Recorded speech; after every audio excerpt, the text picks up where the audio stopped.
This, about 2 years ago, I started writing short articles, 1- and 2-page articles for the Lincoln Eagle. And if any of you get copies of the Lincoln Eagle, every month they have a story by me. I've now written, well, there are 30 stories in here, 32 or 33 stories in here, all that had been published in the Lincoln Eagle. This time I went to a regular publisher, Durant's Publishing Company, and they did I think it's a beautiful job. It looks nice. I'm not sure that I would pay what they charge. They want $16 for this. I don't really think it's worth it, but it's, I don't have any copies for sale myself. I have 2 copies here. Both of these are promised. I'm giving one to Paul and I'm giving one to Tom. But that's all I have. I have one more. Again, I didn't give any copies to the Old Dutch Church this time, but I instructed my publisher that if there are any royalties due me, they had to send the royalties to the Old Dutch Church. I am not a member of the Old Dutch Church, don't get me wrong. It is no religious matter with me. If anything, I support St. Joseph's Church. But the Old Dutch Church helped me with information at the time that I was looking for information to provide to people. So the Old Dutch Church helped me. I figured I would help them. That's that. Let's talk about Tom Chambers. I don't know much more about Tom Chambers than you people do. I'm sure that there are some of you here who are more knowledgeable about Tom Chambers than I am. And I'm sure you've all read the same stuff I've read. I'm going to the same sources you are using. And that's about my only source. So let's talk about him. From what I know about Tom Chambers, he was born around 1620. Some say 1621. I don't care, 1620, 1621. Doesn't matter. He was born about that time. They tell us he was a tall, red-haired Englishman. Some writers have said he may be Irish. I don't know about you. Me? I think if he was red-haired, he was Irish. I don't think he was English. But I'm not going to quibble about it. English, Irish, I guess maybe at times the Irish were English too, weren't they? I think they were. At any rate, he came here, and the first real record we have of Thomas Chambers was his signing a contract to build a home, and the name escapes me for a minute. I can get it right here. I got it somewhere. Shepmos was the last name, I know that. Anybody interested in the first name? He did actually build the house. Jan Jansen Shepmos. And in 1642, the deed was signed, not the deed, the contract was signed on May 6, 1642. You going to hold me to that? I don't care. Thomas Chambers signed a contract on May 6, 1642 to build a house for Jan Jansen Shepmos.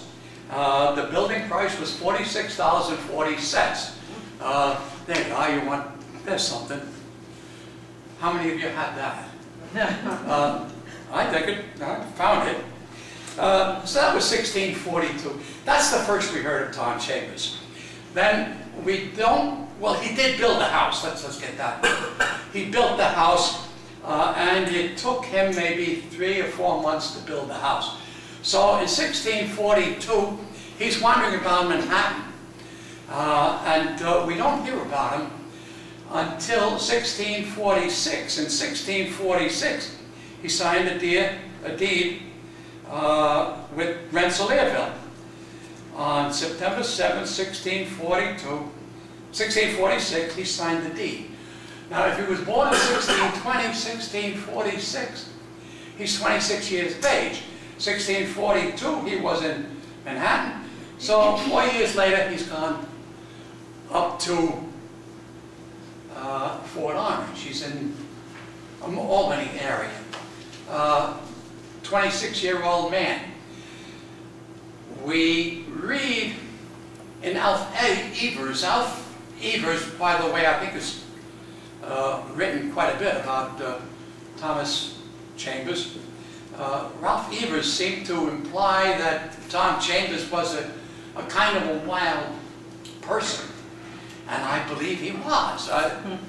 He was 26 years old.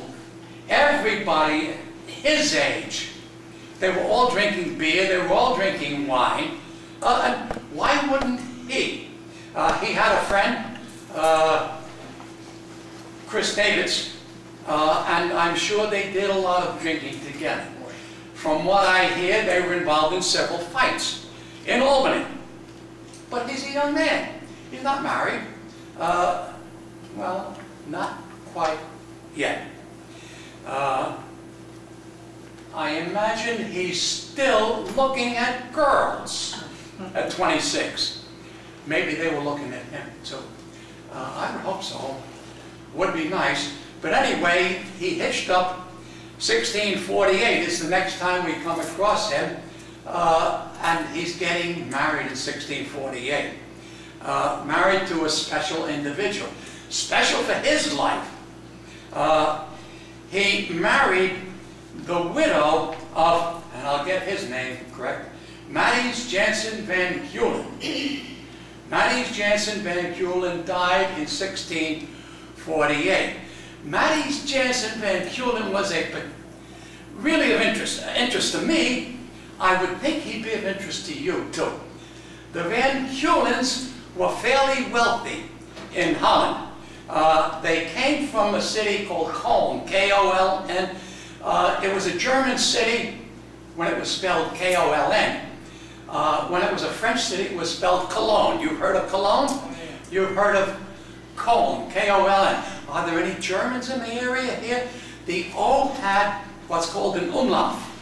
Anybody? Nobody knows an umlaut? Nobody knows. The umlaut is 2 dots over the O. If you've studied German, you know that that changes the pronunciation of the O. It's no longer an O, it's like O-E-R. So Köln would be K-O-E-R-L-N. So when Matties came to Albany, he told them his name was Keulen. And the name was spelled K-E-U-L-E-N. So he was known by the name of Keulen in Albany. When he came to Kingston, the name was Keulen, and somebody emphasized the R. So Van Keulen, K-E-U-L-E-N, was the Albany name. Van Keuren, K-E-U-R-E-N, was the name in Kingston. Why is there a difference? Well, I believe in Albany, Albany was largely settled by Huguenots. Huguenots have French in their blood. And the French would call the city Cologne. So the Q would be Keulen. And it came out Keulen in Rensselaer. I'm positive it's because of that. In Kingston, mainly a Dutch influence. And the Dutch, I think, emphasized the Keuren. So Van Keulen. So the Van Keulen family in Kingston goes back to the Van Keulens in Albany. Let me go back to Van Keulen, because there's something else about the Van Keulen family that is of interest. The Van Keulens in Holland were a wealthy family. Matthews Jansen Van Keulen. He was born in London. The family had enough money, they traveled around. Matthew was born in London, came back to Keulen in Germany, and when he grew up, he was wealthy enough. He himself, Matthew, the son, was wealthy enough to purchase a directorate in the Dutch West India Company. You all know the Dutch West India Company, right? Yeah. Big outfit. How much money did it take to buy your way into directorate? How many directors were there in the Dutch West India Company? Anybody count them? 5, 10, 15, 16. He was one of 16. Directors in the Dutch West India Company were entitled to purchase a patroon in America. He purchased 15 miles along the Delaware River, established his own patroonship down there, like Rensselaerwick. 15 miles along the Delaware River, Matthew, he was the boss, and he's collecting the patroon, collects from the tenants all the time. They had to give up something like 1/10 of their produce for the year. Plus, they had to pay interest on the property they had. They paid a tax on the property to the patroon. So he was collecting, he was making money. He had money. His patroonship on the Delaware River was called Swannendale. The patroonship of Swannendale. Where was it on the Delaware? It was on the Delaware River. I don't know where. Well, it can be found. Let me see. I don't remember the name of the village. It was in the Dutch territory on the Delaware River. So it couldn't have been far up the Delaware. It lasted for a few years, but the Swannendale was overrun by the local Native Americans, and Swannendale disappeared from the map. So Van Keulen came from the Delaware, he came up and he settled in Rensselaerwick. But remember, he had money. Now, he married in Fort Orange. He was married to Margaret Hendricks. Margaret Hendricks was much younger. She was born around 1620, about the same time that Thomas Chambers was born. But she's married to Van Keulen, and Van Keulen was born around 1600. So he's 40 years old, she is 20 years old. They're married, they have 4 children. Annette, born in 1642. Katrin, born in 1644. Matthew, born in 1646. And Jan in 1648. So they have 4 children. In 1648, the father dies. So Margaret is left with all of his money. And it's 1648, and she's living in Rensselaerwick, not far from a suitor, Thomas Chambers, and they were married. The exact date of their marriage, we don't know. But it was in 1648. Matthew is dead, so he's out. So he gained, in one swoop, he gained all of Matthew's money. Not a bad deal for him. he needed the money. He could use the money. He was running a farm in Rensselaerwick and not doing that well. He was running a farm. He was taking employment as a carpenter. And on the side, all of these Dutchmen, they were all trading with the... Do you mind if I sit down? I'm tired. Please. I'll try to speak up. If I'm not successful, holler and I'll stand up again.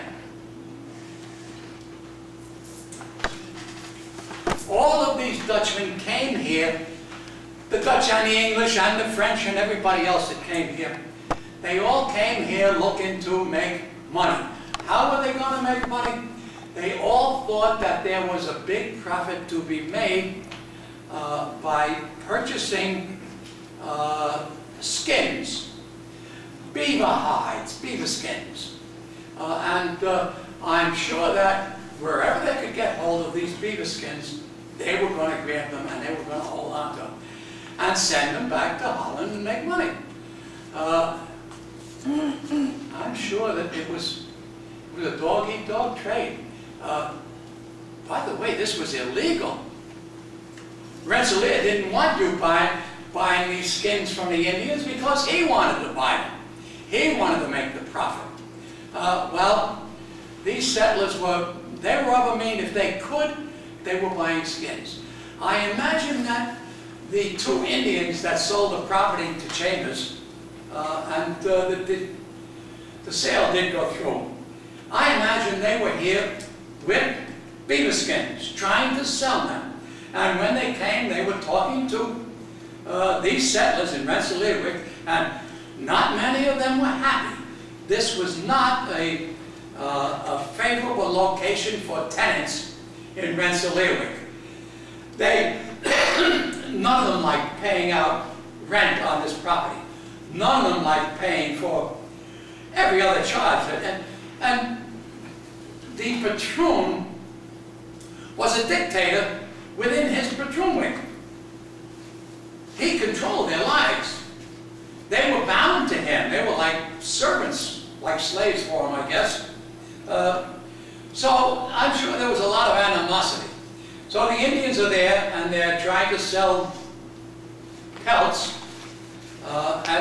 These couple Indians that came from Esopus, and the ones that sold their property to Chambers, they came all the way from Esopus, and that's 50 miles away. They traveled up. Now these are Indians. How are they traveling? They're running through the woods. So they're running through the woods carrying a couple beaver pelts in order to trade it for a couple trinkets, or maybe a handful of powder for their guns. I'm sure when these Indians came, they're not only going to talk about selling pelts, they're going to talk about selling some land too. And they did. Tom Chambers, he had money. He was ready to make the purchase. There are some writers have suggested that my mind is, I'm drifting now. What did I? Purchasing land. Purchasing land from the Indians. I forgot what I was going to say now. That's not the first time that it's happened to me. Anyway, the Indians were there trying to sell pelts, and at the same time they're selling their land. Some writers have suggested that Chambers, at least Chambers, and Chris Dietz had visited that land sometime before they bought. I'm inclined to believe it's true. I would imagine they did. Why would you, or why would anyone buy a bunch of land from some Native Americans that you didn't really know?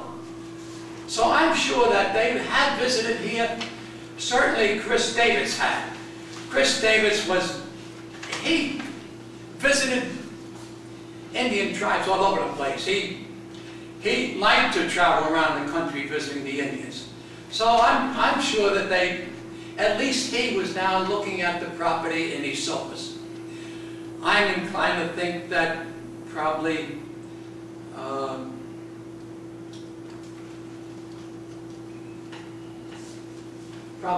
Tom Chambers did also. I don't see why he wouldn't. I'm sure he looked over the property. At any rate, we know that the property at East Sopus was extremely fertile. The property, and I've seen this written in a number of locations, the property in East Sopus was fertile to about 4 feet in depth. This land around the area here, the farmland around here, had been gathering topsoil year after year after year. With the spring floods, fresh topsoil came down from the Catskill Mountains, built up on top of what was there. By the time the Dutch moved into the area, there was at least 4 foot of topsoil there ready for them. The property that the Indians were selling was completely cleared. Where did you get cleared property? And particularly with topsoil that's 4 foot deep. It was ideal. This was a good bargain for these people. They were ready. They were ready to buy, ready to move. And Chambers did buy. We have the Chambers deed here. I think I gave you a copy of it here. I don't have it in my own. Well, it doesn't matter. 72 years.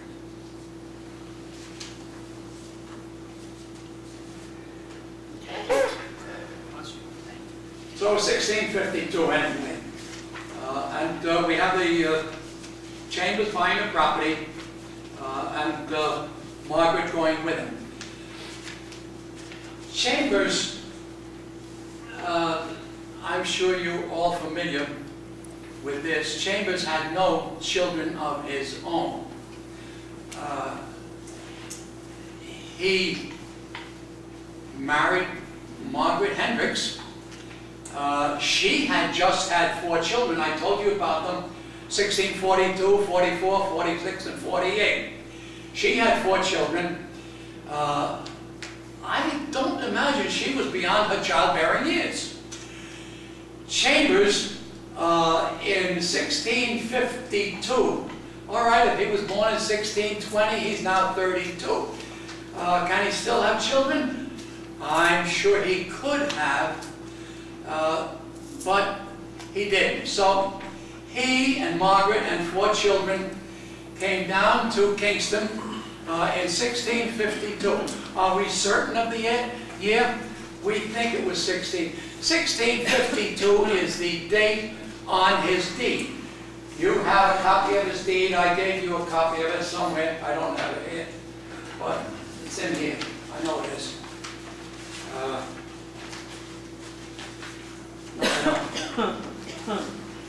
I did hand out a paper with the deed on it. It doesn't matter. 1650 is, yeah, you all have a copy of it. Now I've got a copy, good. So I can see it too. All right, 1652 he came. It's the date on the deed, and I provided you with an English translation of the deed. If you want to see the original deed, it's here. It's the property of the Senate House. Now, this translation of the deed was provided to me by the Senate House. It's not mine. They provided me a copy, and I made copies for all of you. I just thought you might want to have it amongst your papers. So I just reproduced it. And I also reproduced the second page. In here you have a copy of the Declaration on Foxhall Manor. That comes much later in the story, Tom Chambers. But 1652, we had them settling here. Tom, Margaret, and 4 children. The oldest of the child was a girl, born 1642. Second girl born in 1644, a boy born in 1646, and a boy born in 1648. The oldest child in 1652 was 10 years old. That was a girl, Annette. The second child one was 10, the other was 8. Boys were 6 and 4. They're not that old. Tom Chambers is left with a lot of property. He has no one to work the property, so he goes back to his Indian friends. He hired Indians in Albany. He hired Indians back in Kingston. I don't imagine that those children would be too keen on doing farm work anyway. At that time, Tom Chambers was a farmer. 1652, they were farmers. They were Dutch farms. He's not Dutch. He's English. He's English, yeah, but he's married to a Dutch woman. He's Dutch. No matter who came into the Esopus area, no matter what their background was, they became Dutch rather quickly. They had to marry. They had to find somebody to marry. Who were they going to marry? There was only Dutch here. We don't find many English people marrying English. We do have an influx of Huguenots. They started coming here in 1662. So that's quite a bit later. Well, anyway, he's here with his 4 stepchildren, Annette, and Katrin, and Matthew, and Jane. Annette was the oldest, and perhaps the first one to get married. I have a date of marriage somewhere. Again, I don't know if I'm going to find it that quick. Annette married in 1667, so it was quite a few years after they got here. But remember, she was only born in 1644. So she married. You'll recognize this guy. She married a soldier. He came from Fort Orange. I'm inclined to think that Annette knew him up at Fort Orange. His name was Hendrick, by the way. His first name was Hendrick. I'm not telling you the last name yet. I don't want you to guess. I'm going to spring it on you. It's a name you'll recognize. Anyway, Hendrick signed on as a soldier for the Dutch, and he was stationed in the barracks down on the Rundown. His last name was Person. Anybody know a Person? Yeah. A lot of Persons here. All of the Person family that later became so well known here, we know the Person house. They all are descendants of Hendrick Person. And Hendrick Person was a soldier in the barracks. That seems kind of strange, doesn't it? Annette is the daughter-in-law, stepdaughter of Thomas Chambers. He was a bigwig in the Stockade area at that time, 1667. He was an important person. And his stepdaughter is marrying this soldier down there. Well, he wasn't a soldier very long. He became a corporal, and eventually he became in charge of the group of soldiers down there. Corporal of the Guard or whatever he became. But anyway, that took care of Annette. The second oldest of that family was Katrin. Again, stepdaughter to Thomas Chambers. Katrin, let's see who she married. I know I've got it here somewhere. All right. Katrin, born in, well, she was the oldest, 1642. She married on October 3rd, 1660. She was the first one married. Again, somebody you all know, every one of you know.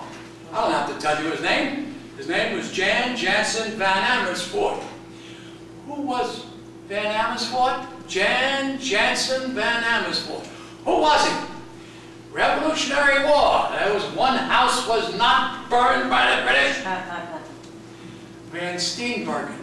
Changed his name to Van Steenbergen. A proper marriage for a daughter, stepdaughter of Thomas Chambers? I would think so. So that takes care of the two girls. Let's see how the boys did. All right. We got two boys, Matty and Jan.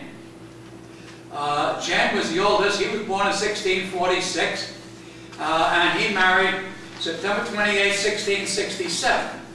So, you may not be as familiar with the name of the girl he married. He married Magdalena Blanchard. Anybody know the Blanchard family? You know them! You know them. The Blanchards,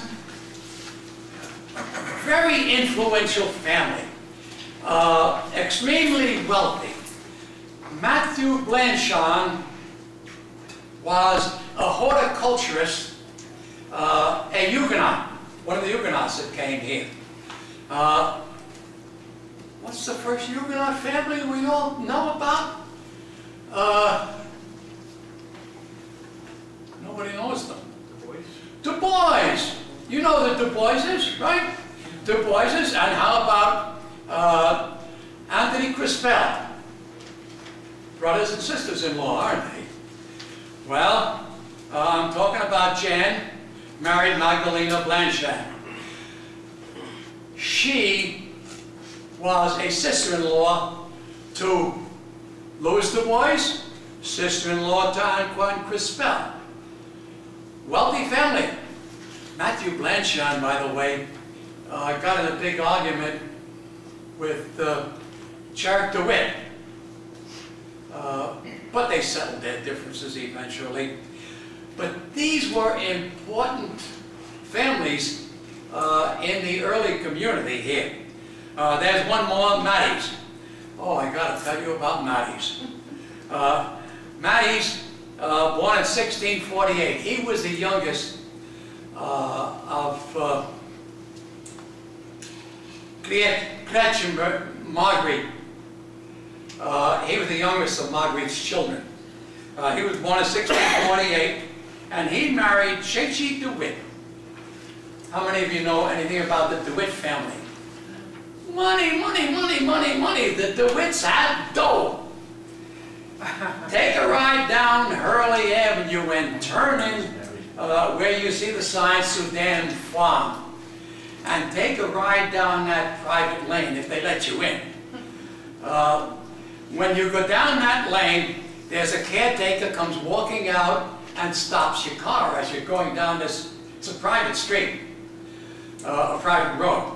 It's a dirt pad. As you go down there, he comes out and he stops you and says, "Pardon me, what is your business here?" Well, when I went there, I said, "I want to see the DeWitt house, and I want to take a photograph of the DeWitt house." He said, "Wait here, and I will see if I can get you permission to do that." So I waited. And sure enough, he came back a couple of minutes later. He said, "That will be all right, as long as we know what you're going to do." And I drove down, and if you get the chance, go take a look at the DeWitt house. Oh, look at my photographs. You'll find a DeWitt house in there, because I did take a photograph. It's a beautiful stone house.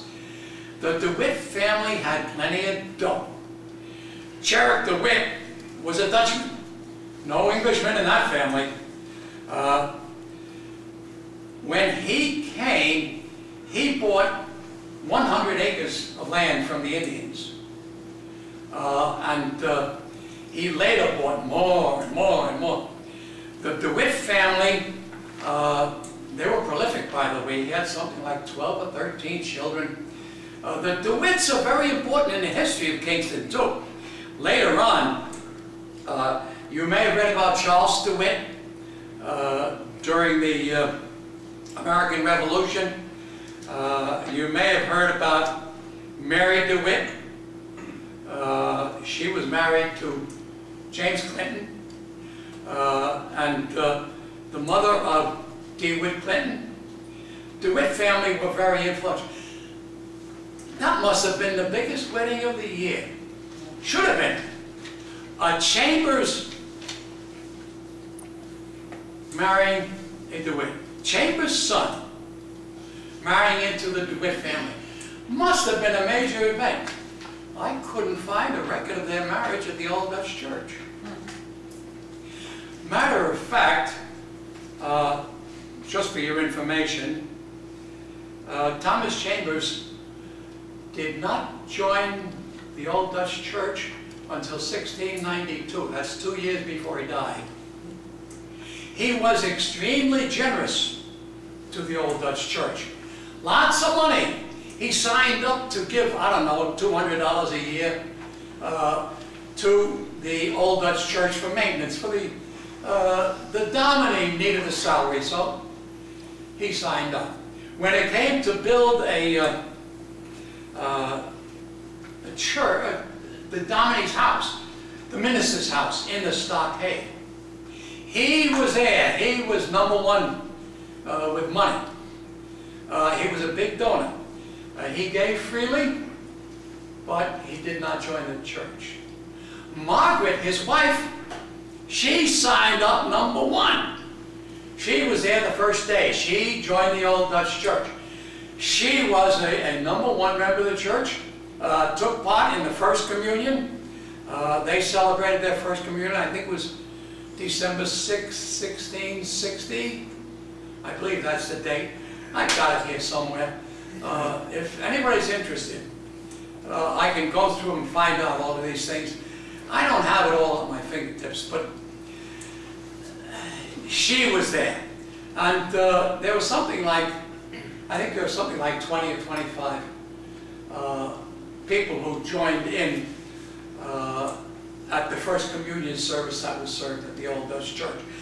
Now, 1660, there was not a separate, well, there was a separate church building, but it was not the church that we see there today. For those, I'm sure you all know this, the stockade was built in sections. You're probably familiar with the stockade as it existed in 1677. That was the entire stockade area.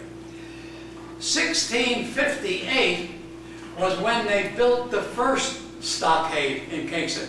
And the first stockade was only 1/4 of the size of the entire stockade area.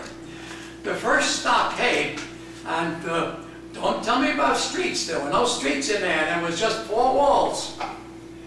There was an alleyway they called Dover Street that ran through there. The first stockade ran from Clinton Avenue over to about where Wall Street is today. And it ran from John Street down to North Front. So that's about 1/4 of the size of the eventual stockade. That was 1658. In 1660, that was the size of the stockade. In 1660, Peter Stuyvesant came up and decided that they should build a minister's house, a place where the minister, we had a minister. He decided that there should be a house built where he could, I got to sit again. Excuse me a minute. they would build a house for the minister. They call it the minister's house. It was also called the community house. It was a community house. The community house was used for church services, was used as a school for the children. The minister lived there, and people who did not have a house anywhere could get a room in the minister's house. Now, some of the books tell us that the minister's house in 1660, was built in 1660, tell us that the minister's house in 1660 was built up on Main Street. Could not be. Stockade did not go beyond John Street. Couldn't be up on Main Street. No way. It had to be inside the stockade. They were not going to let the minister live outside. They're not going to put their children outside. Not when there's Indians all around. And in 1660, they had just gotten over a fight with the Indians. 1659 was the first Esopus War. So they weren't going to send their kids out there. They were not going to send the minister out there. They were not going to send people to live out there. The first church, the first minister's house, had to be inside the 1658 stockade. That's where it was. It was on lot number 4 in the 1661 list of lots. And I'm sure you've seen that in various books. They all have it.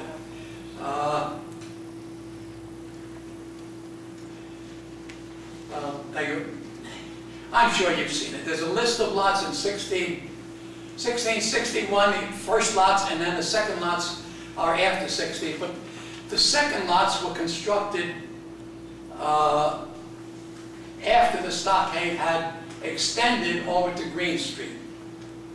So we have the initial stockade. Minister's house had to be inside somewhere, had to be away from the noise, I'm sure. We're not going to put the minister in a church center, children's services, near where the animals go in and out of the gates to get to the fields. The fields are down outside the stockade. The animals were taken out to graze every day. There was a cow herd. There was one lawsuit. I'm sure some of you have seen this. If you've been through the translation of Dutch records, you've seen there was one lawsuit where one of the women complained that the cow herd did not take her cow to pasture in the morning. So she went and complained to the court. And the court very nicely told the lady, get your cow there on time and he will take your cow. So that was, but how did they go? Where did they go out?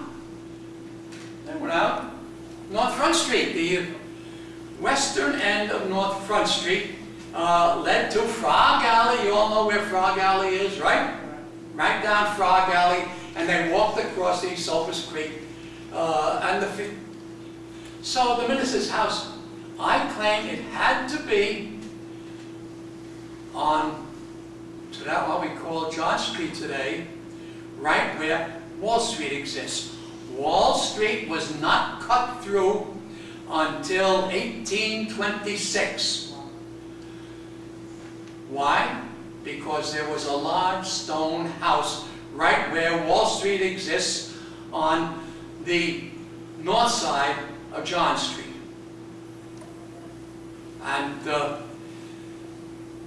original minister's house was wood, but that had to be replaced at some time between then and 1679 when the church was built. All right, while I'm talking about the first stockade, Thomas Chambers, when I wrote my first book, I'd seen information telling me that Tom Chambers' house was safe from all sorts of, so I assumed that he never lived inside the stockade. I knew that he had been granted lot number 1 inside the 1658 stockade. I knew that he had lot number 1, but I read this and I assumed that he didn't live there, just owned lot number 1. He lived there. He lived, I told you about Dover Street. Dover Street was this dirt alleyway. It wasn't even a road, it was just an alleyway. But it was a dirt road, dirt. And it ran from the stockade, the southern wall on the stockade, to the northern wall on the stockade. Thomas Chambers built a wooden house on the west side of Dover Street, and he built a brewery on the east side of Dover Street. We don't read much about his brewery. I wonder why. Perhaps it's because everybody had their brewery in those days. They all brewed their own beer. I guess maybe that's why these Dutchmen were all in a fighting mood. They certainly did enough fighting. If you go through these TDR records, and the TDR records, they're more a record of the village happenings. It's not just a court record, although the court records are all in the TDRs. And you'd be amazed at how many court cases arose as a result of fights that broke out between neighbors. Seems like they were fighting with one another all the time. And they fight, and, well, you know how it is. You go to the bar, you have a fight with somebody, the next day you have a beer together. And I imagine they did the same thing. Well, Thomas Chambers owned a brewery there. I imagine he was probably selling some beer, maybe supplying friends with some beer. He didn't own it very long. Around about 1667, along came another prominent, I assume he was English, I don't remember now, Henry Pauling. Does anyone know Henry Pauling? Anyone remember Henry Pauling? Nobody remembers him. It was before my time too, and I've been around a while. Anyway, Thomas Chambers sold his brewery and his house to Henry Pauling. And Henry Pauling grew kind of wealthy too. Any of you know about the town of Pauling on the other side of the river? That was Henry Pauling! You'd be amazed. These people were shrewd. Henry Pauling got to be, he got to be a very influential person with the Dutch and with the English when they ran the area here. And Henry Pauling had himself elected to the Board of Trustees. And the Board of Trustees, from about 1688 until, I guess it was around 1750, the Board of Trustees for the village of Kingston was also the Board of Trustees for the county of Dutchess. These guys, these trustees here, they all got in on buying land in Dutchess County. Pauling bought 1,000 acres over there, the village of Pauling. He bought it, gave it to one of his kids. So they were pretty shrewd. They were a shrewd bunch. But anyway, that's Henry Pauling. America, another influential, but a good friend of Chambers. Let me get back to Chambers. We came here to talk about Chambers. Chambers, at first, he was not the most influential person in the community. Stoll, and again, a first name, Mrs. There were so many that had the same first name. this one I've got here. I know. Jacob Jansen Stoll. Jacob, well, let me go back a little bit before that. When the first group came down from Fort Orange to settle here, we don't know whether they landed up at Stockades. Some writers say they landed up there and marched up the Sulphur's Creek. That's a long walk. Some writers say they landed down at Rondout and came up the path, and there's evidence to indicate that that's the way they came, because the Thomas Chambers deed includes a pathway from Rondout up to the property here. So there's evidence to prove that. Again, I'm drifting. Where am I drifting now?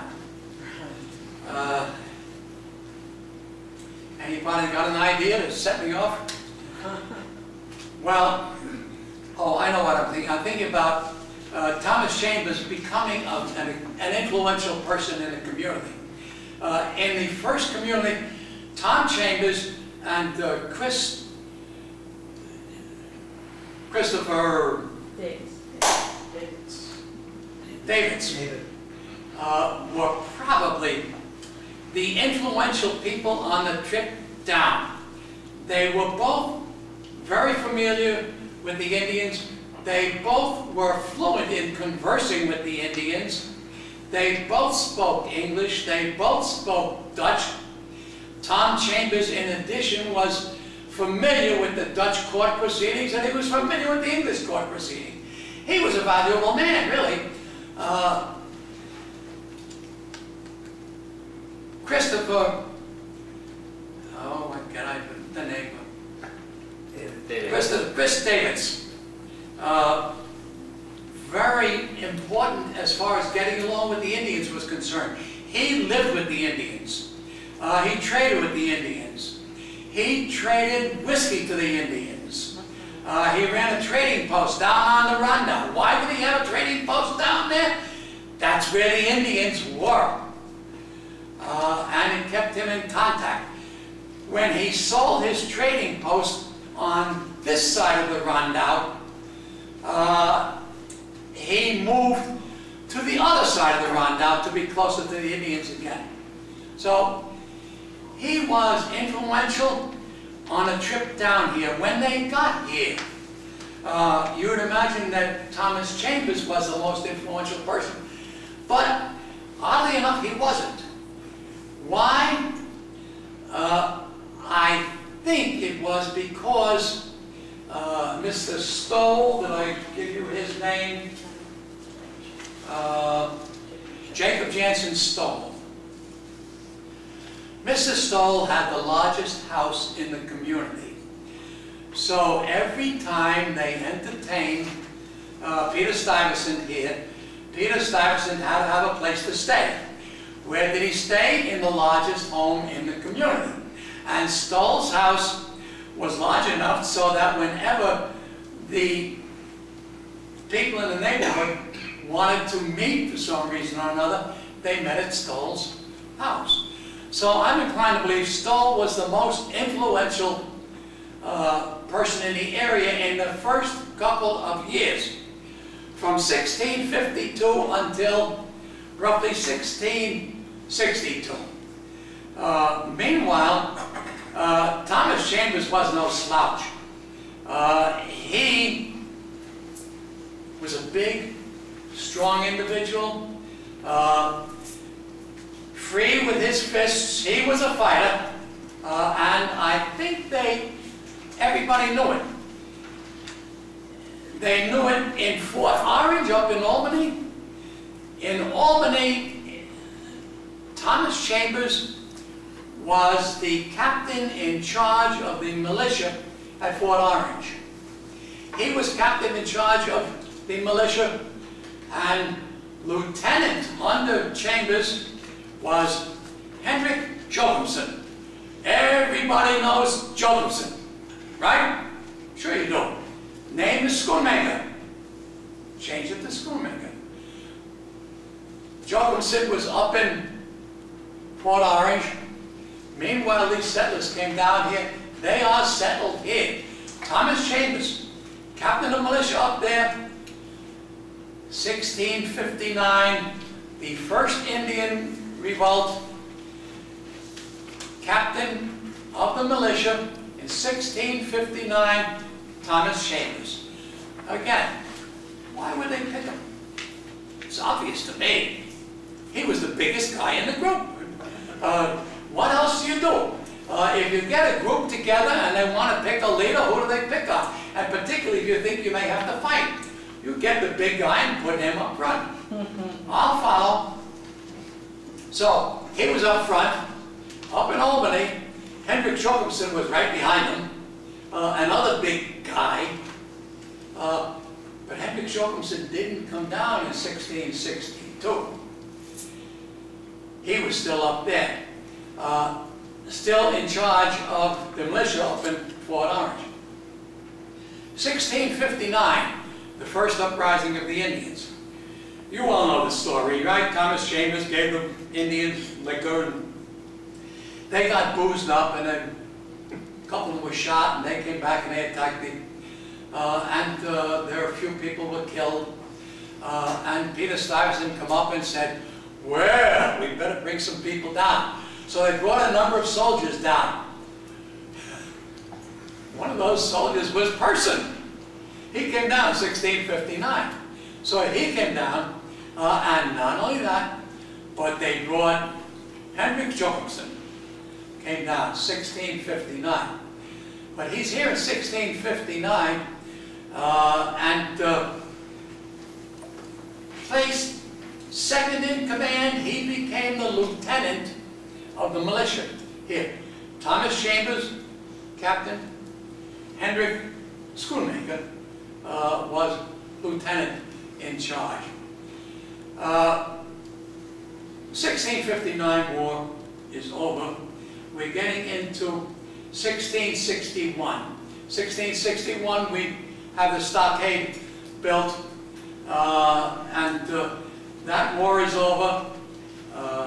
Chambers is captain of militia. Who's lieutenant? Joachimson. Hendrik Joachimson, lieutenant in charge. 1661, we have the initial lot owners. Thomas Chambers, lot number 1. I told you where that was located, didn't I? Yeah. Up on John Street and Clinton Avenue, right on the corner there. That was lot number 1. I told you the church was in lot number 4. If we go along John Street, 2, 3, 4, lot number 4 was where the minister's house was. I told you where that was. Wall Street, minister's house. That was the first. They would 12 more lots that were divided in that first stockade. But in 1661, the stockade was extended all the way over to Green Street. And now they're issuing new lots. Lot number 1 in the second group of lots was given to the second command. Hendrik Joachimson. Right? Who knows where Hendrik Joachimson's house was? I don't. Peter Stuyvesant came up with 2 new names, 2 new commissaries. One of them was Thomas Chambers. The other one was a new name for you, Gisbert van Imborg. I'm sure that name is familiar to some of you. Gisbert van Imborg, ring a bell? Ring a bell? Anyone? Person house? Must, sure. Yes. Yes.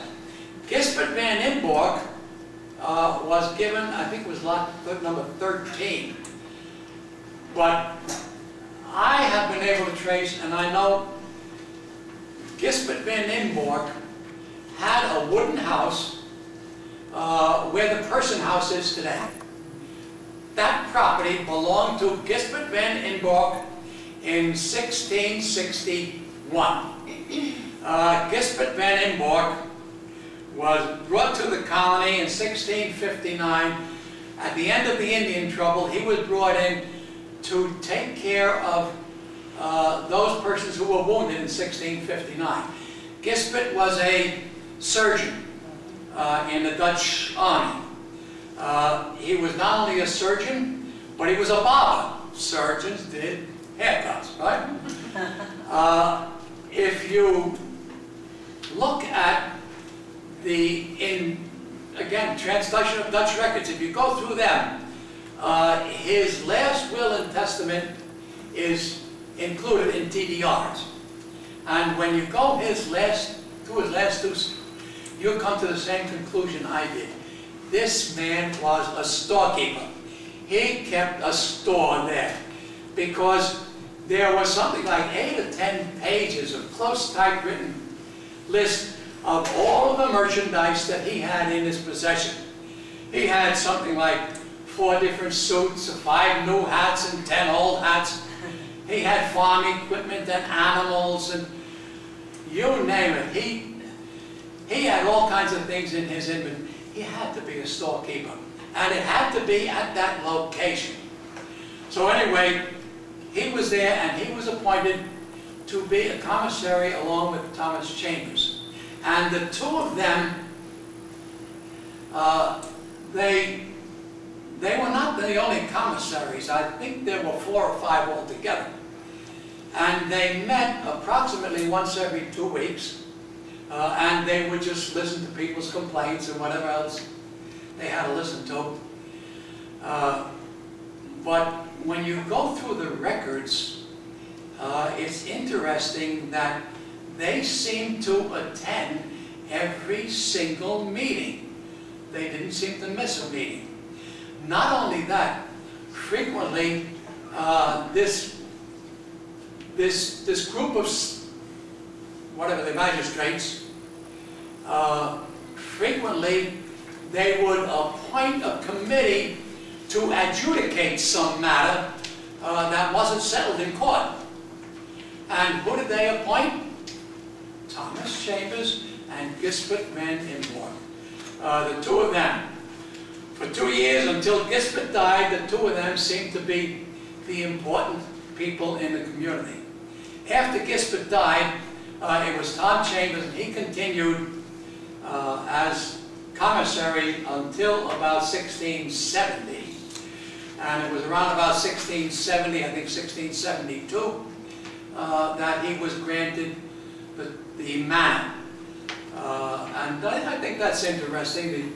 I gave you a copy of you'll find it somewhere, the last sheet of pages that I gave you records the granting of the manor. I don't think there's anything unusual about it, except that when he was appointed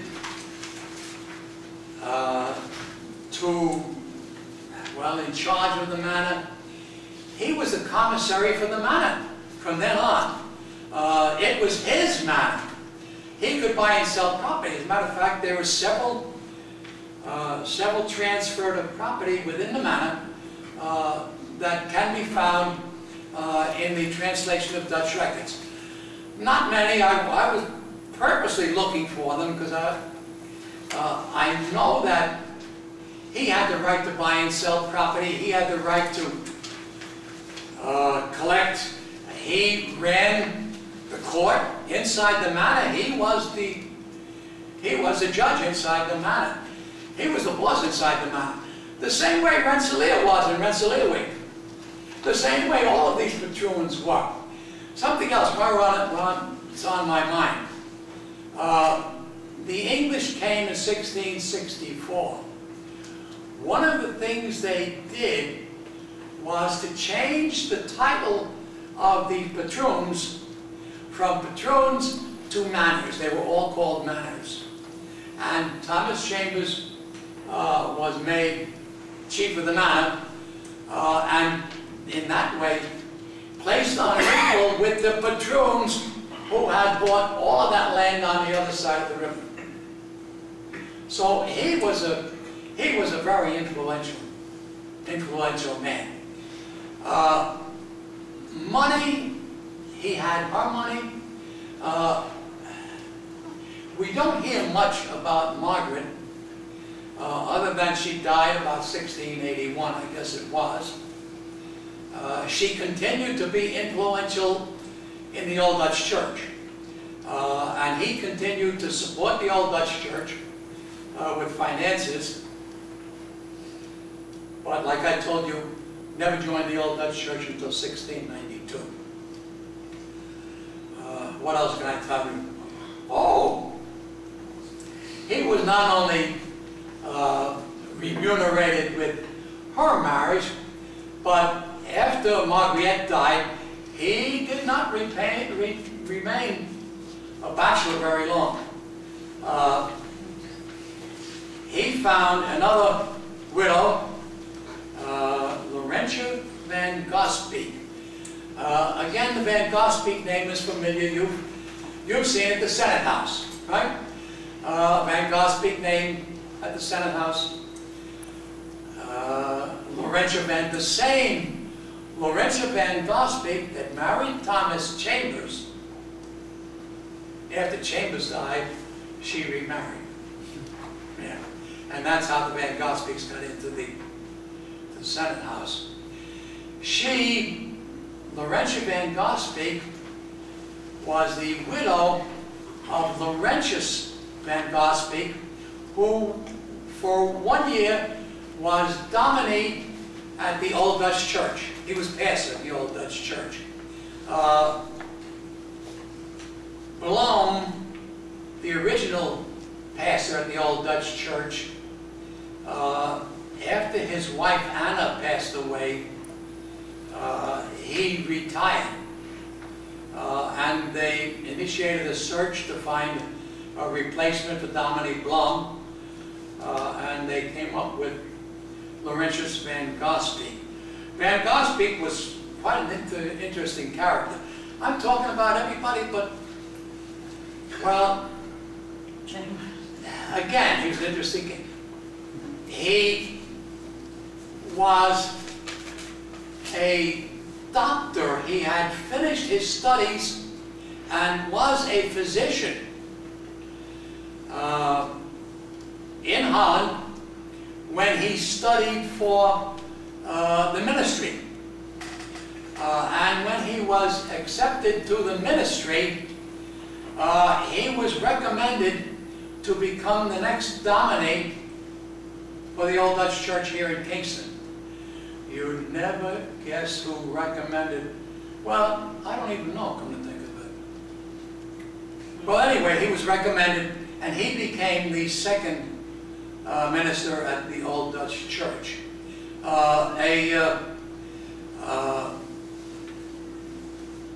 Influential kind of person, a physician and a dominee.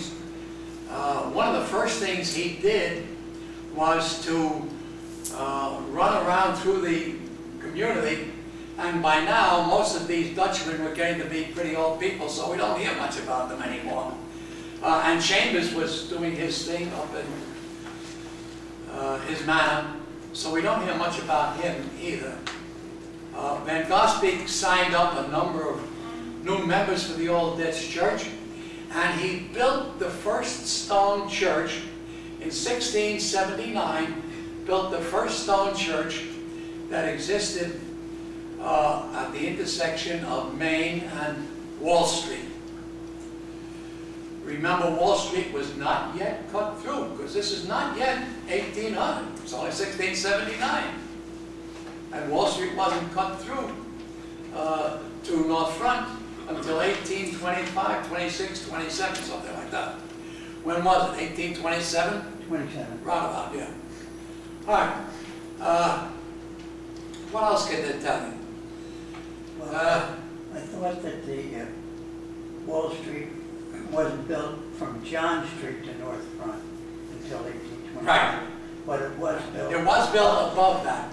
But it was built from Main Street to John. It was built from Main Street up to John, yes. Yeah. At the time the stockade was extended, which brings us to around 1677, when the stockade was extended south to Main Street.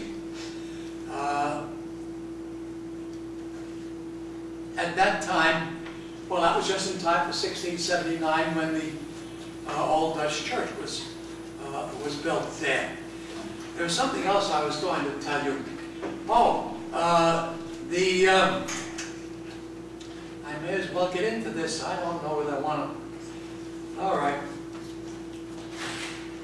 The Fred Johnston House. You know where the property of the Fred Johnston House is? Well, in 1677, that property extended all the way down to where the courthouse's property ends. And in 1677, that property was owned by Elias Hasbrook. And on Elias Hasbrook's deed, there is a reference to a wall that existed between the Hasbrook property and the courthouse property. Apparently there was a wall there at the time of the Hasbrook deed, which is 1677. So that goes back quite a ways. Now, whether that was an earlier wall to the stockade or a wall that went parallel to Wall Street, I don't know. And I don't think anyone else does. But it's present, that information is present on the deed, and somebody else may want to do some research on that. That's Elias Hasbrook lived in a stone house where the Fred Johnston House is today, until the Revolutionary War. During the Revolutionary War, Elias Hasbrook joined General Washington's army. He was a colonel in the Continental Army, and he traveled with Washington. And he didn't come back until around 1783. When he came back, there was nothing left of his house. His house had been burned in 1677 during the Revolution. 1777. So he came back to a piece of vacant property. And he wasn't going to build there himself. He left. Anybody from the Woodstock area, he bought property up there. He eventually became the first supervisor in the town of Woodstock. Elias Hasbrook came from here at the end of the Revolutionary War, went up there. I don't know that I can tell you anything more about Thomas Chambers. Yes, go ahead. I have a question for you, Go ahead. if you don't mind. So when Chambers came down in 1652, Yes. before the stockade and before the division of the streets, where would he and those original settlers have built their... All right. The first settlers, in the first paragraph I tell you where they were. They came and they settled on land that they had purchased from the Native Americans. They all purchased land from the Native Americans while they were living up in Canada. We don't know whether they came here in 1652 or 1653, but we assume 1650. That is the date that's on Thomas Chambers' deed. We know they came here. I would think that they probably came here in 1652, probably lived in tents or lean-to on the property that they had purchased. And they had each purchased 10, 20, 40. Chambers bought something like 70 acres, I believe it was. Chambers' property at that time, the property that he owned. But they were on the bank of the Esopus. That's where they built those houses. Yeah. So we're mad. His property ran from where the Esopus Creek is today.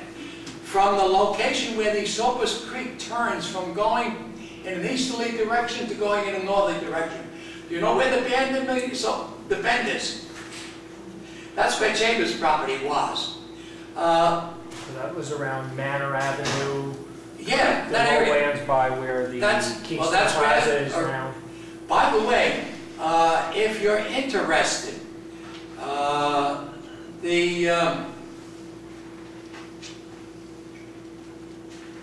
I can't think of the name of him now. Wrote the book Kingston. Comes from Woodstock. Al Evers. Al Evers, yeah. Al Evers' book, Kingston. If you're interested, about page, before page 400, 300 and some odd or something, he has a photograph of a sketch of the Thomas Chambers house. We don't have a picture of Thomas Chambers' house, his manor house. But there was a sketch prepared at some time. Somebody, Van Leuven the name was? Is Tom here? Do you know about this sketch? It's supposed to be in your control here. You don't know, you haven't heard of it. We should have Dina here, I'll bet she knows where it is. There was supposed to be a sketch and it's supposed to be here at the Senate House. A copy of that sketch is in the Alf Evers book. And if you get hold of his book, and there are a lot of them around, I'm sure you can find them in the library, you can see a picture. What Van Leuven says was his manor house. We don't, there's no other copy of it that we know of. I don't even know that anybody knows exactly where the house was. Somewhere in the vicinity of Manor Avenue. I don't know exactly where it was. Yes? What was the effect of the English takeover 64 through 66? And very interesting. What role, if any, did Chambers play in that? If anything, his control in the area, his influence in the area was increased. He's English. He speaks English. He reads and writes English, Dutch. He speaks the Indian language. This man was a very valuable person. All of a sudden the English come and they conquer. There was no conquest here.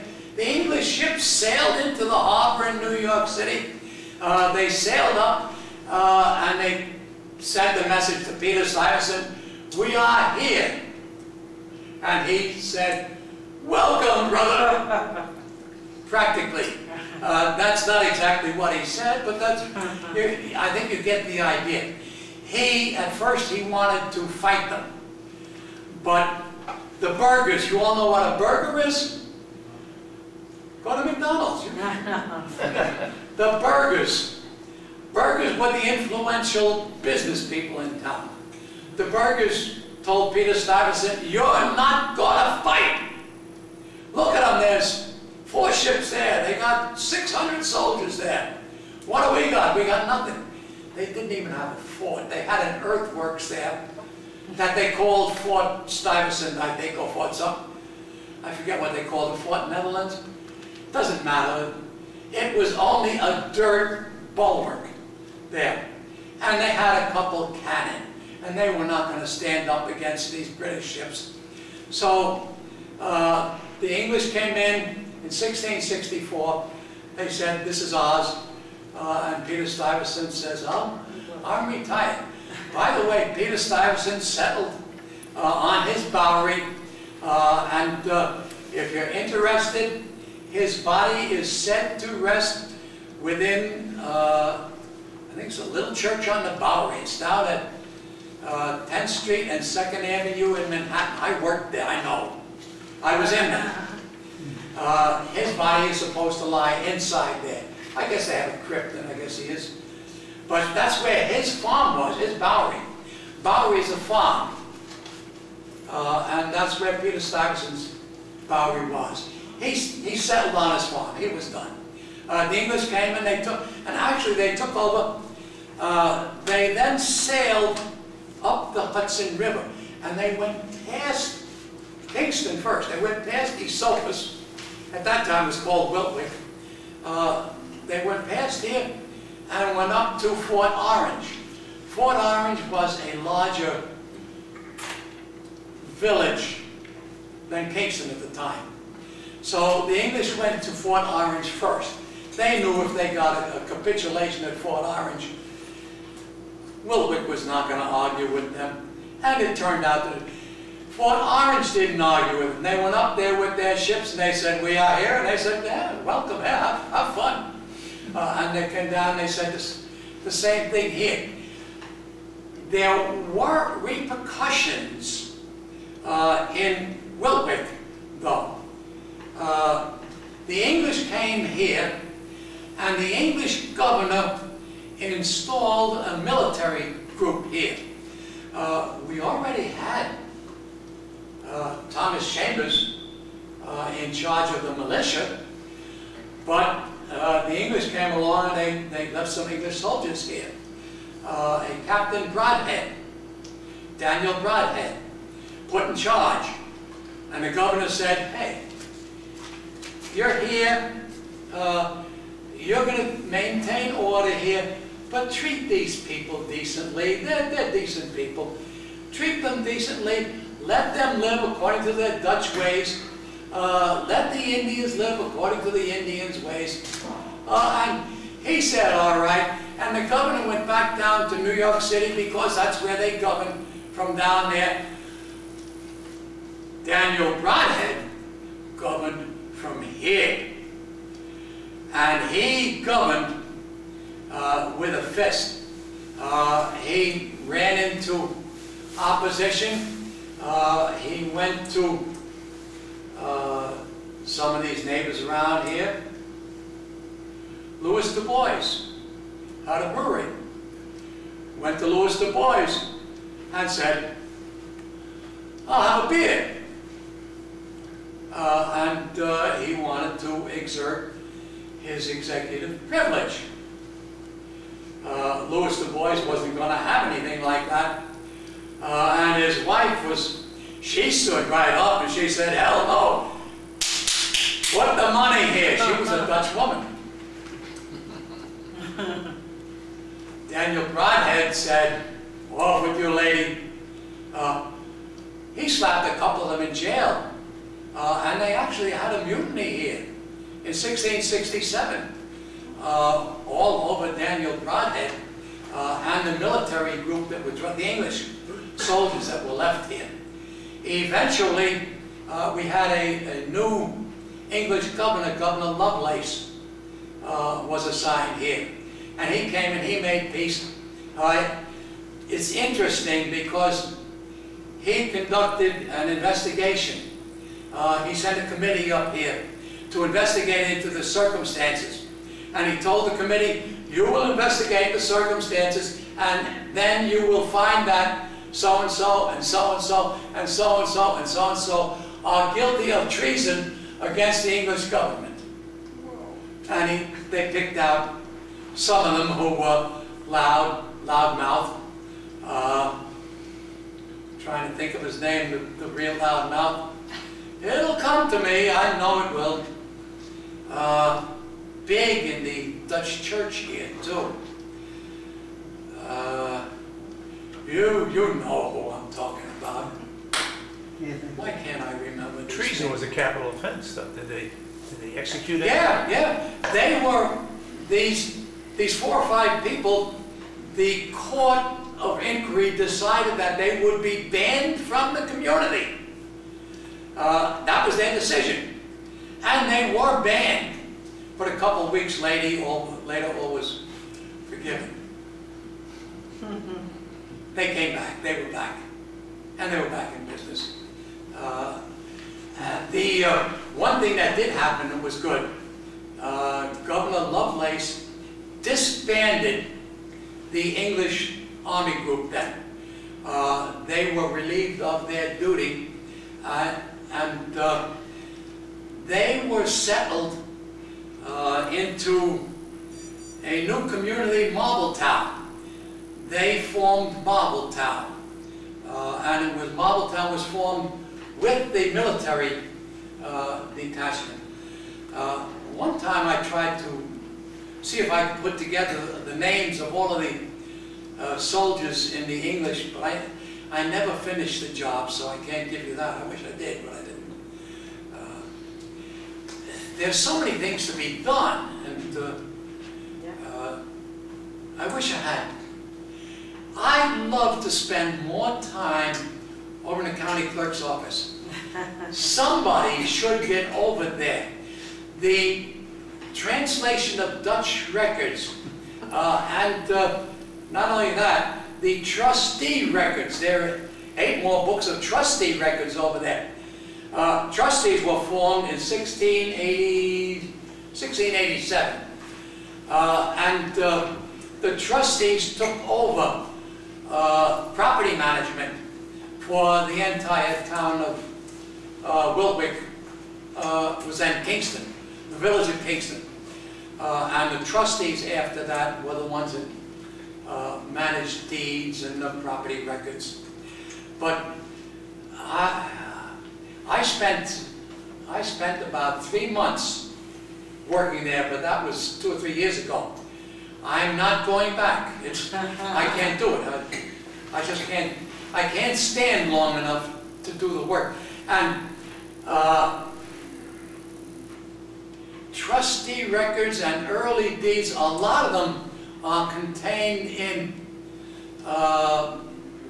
trustee book, record book AA and BB and CC and DD, and they're way on the top shelf.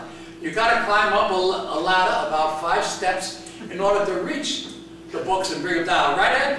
You've done it. Yeah. Well, maybe someone in this group tonight will carry that on. I wish him luck. I'd love to see some young person that's willing to. Maybe I'll try and it's a try job. my hand on it. Does If anyone wants to start. Okay, I apologize. Ted, we thank you very much for the presentation.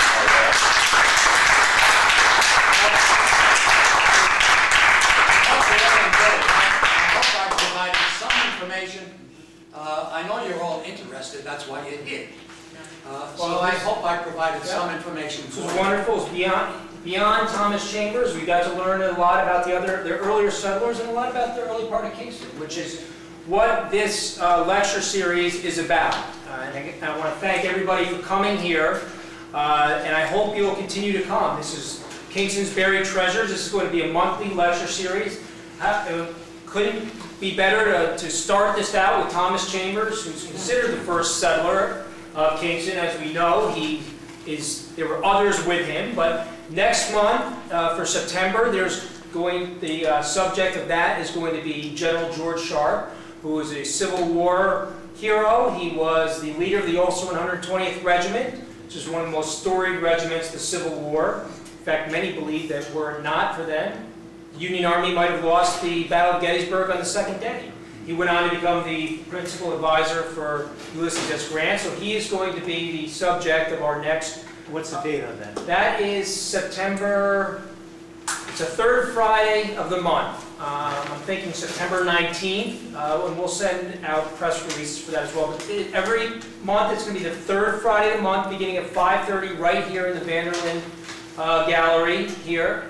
For October, the 3rd Friday in October, the subject is going to be Alton Parker, who is an Ulster County attorney, judge, Chief Judge of the New York State Court of Appeals in Albany, which is the highest court in New York, and the 1904 presidential candidate for the United States of America. So, Paul, I was just going to say for information, folks, it's September 21st is the next, and the one in October will be October 19th on the Alton Park. Very good. So again, we want to thank everybody. We're also open to suggestions. If there's anybody that you want to hear, you can contact myself. My name is Paul O'Neill. I'm in the Commissioner Juror's office at the courthouse. You can always find me over there. Ed Ford, who's our Kingston City historian. Ann Gordon had to leave, who's the Ulster County historian. Tom is our Kingston City Council member, Tom Haffey. He's the alderman. This is his ward, so you can contact him. And also Pat Murphy from the Friends of Historic Kingston. But again, Ted, thank you so much. Thank you for Thank you so inviting me, much. Paul. I want to thank Tom Kernan from the Senate House and Dina Preston. They're the ones who allowed us to come here. They set everything up. As everybody probably knows, the Senate House was supposed to be closed long ago. They remained open for us. And before you leave, they did put out the Chambers deed is right up here. This is the actual Chambers deed from 1652 that started everything. So please take a look. The there's a picture of the tombstone. It was supposed to be here, but unfortunately, it's in the second floor of the actual Senate House, and it was apparently way too heavy for them to log down to. But there are pictures, and you can see it at the Senate House. So again, thank you, everybody. We hope to see you. And Ted, thank you. Thank you.